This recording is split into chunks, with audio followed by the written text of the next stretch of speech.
Good morning বন্ধুরা, welcome back to my channel. আজকে আমার সকালের কাজ শুরু হয়ে গিয়েছে।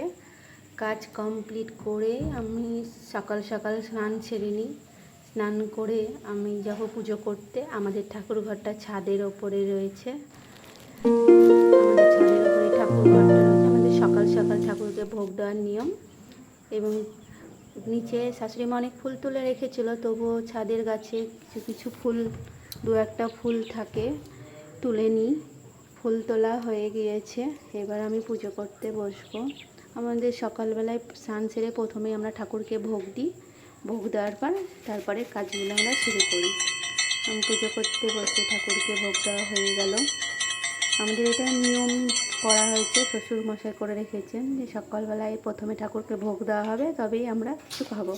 ওই জন্য আমরা আগেই সকালে চাটা খাই না, চাটা পরে খাই। পুজো করে এবার নিচে যাব, চা বসাবো। চাটা বসিয়ে দিয়েছি, এবার আমরা চা খাবো। চা খেয়ে এবং শাশুড়ি মা তাও দুটো সবজি কেটে রেখে দিয়েছেন এবং মাংস আনা হয়েছে, মাংস রান্না হবে। Subscribe my channel please. Bye bye বন্ধুরা।